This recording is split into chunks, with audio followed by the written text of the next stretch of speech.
La vente des filets pour le bain, communément appelé en Côte d'Ivoire éponge, est un commerce très prisé par la gente féminine. Au grand marché de Trècheville, dans l'une des communes de la ville d'Abidjan, les commerçantes d'éponges plantent le décor aux alentours du marché.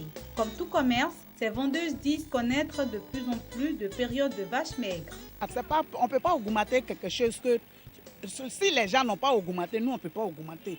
Si les gens augmentent, nous aussi on va augmenter. Parce que tu ne vends pas quelque chose pour que tu paies. Il faut vendre pour gagner. Tu payes quelque chose cher, puis tu vas venir faire moins cher. C'est pas bon. On fabrique ça en Chine. Ça quitte en Chine, ça vient en Lomé, de Lomé, ça vient en Côte d'Ivoire. Donc les gens payent. Présentement, même c'est cher. C'est devenu cher, ils ont augmenté les tasses. Donc ceux où nous on paye là, eux, ils ont augmenté. Donc nous aussi, on va augmenter un jour. 600 le mètre, ce qui est cher, 2400, dernier prix 2000. Si tu as 1500, on peut te donner. Parce que ce n'est pas tout le monde qui a les moyens, les mètres ne sont pas justes. La Côte d'Ivoire, jusqu'alors, n'enregistre aucune usine de fabrication de ces filets appelés éponges. Aussi, pour s'en procurer, l'importation demeure le seul moyen, ce qui rend ce commerce beaucoup moins rentable selon les acteurs du secteur. Mon mari est décédé, donc je n'ai plus. C'est ça que je vends, c'est ça que je me prends pour me s'occuper de mes enfants. Donc je ne peux pas dire que ça ne marche pas, parce que je vis comme ça. Les éponges là sont devenues chères maintenant. Éponge, le prix d'en gros, c'est 3 000 francs. Nous, on vient en détail, ça dépend. 4 000, 3 500. On vend par mètre. Il y a pour 600, il y a pour 1200. Ça, c'est Lomé. Ça, c'est Nigeria. Nigeria, là, on va le mettre à 600. Lomé, là, on va par mètre à 1200. Ça vient de Corée, la Chine, de Taïwan. Il y a un grossiste qui nous fournit.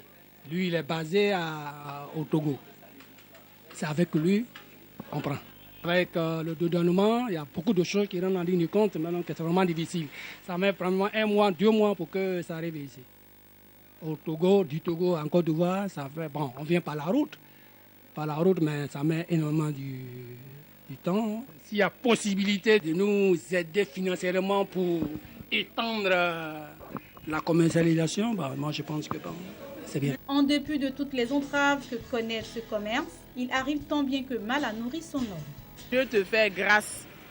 Tu peux gagner souvent le jour 10 000, 15 000, 5 000. Souvent, mais tu ne peux rien gagner du tout.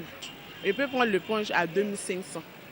Et puis, je revends selon ce que j'ai pris. Moi aussi, je tire, je mesure pas. Mais soit l'éponge, mais quand je l'achète, elle vaut 3 mètres. 3 mètres, et pas avoir une maille de 1500, souvent 1000 francs comme bénéfice. Bon, par exemple, ceux d'ici là, ça on appelle ça en Nigeria, c'est mou.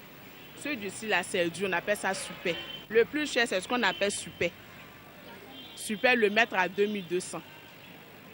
Donc, on peut diminuer jusqu'à 1500 le mètre. Le commerce des éponges en Côte d'Ivoire n'arrive toujours pas à connaître un développement selon les acteurs. Aussi, il demande une aide technique et financière pour une plus grande avancée du secteur.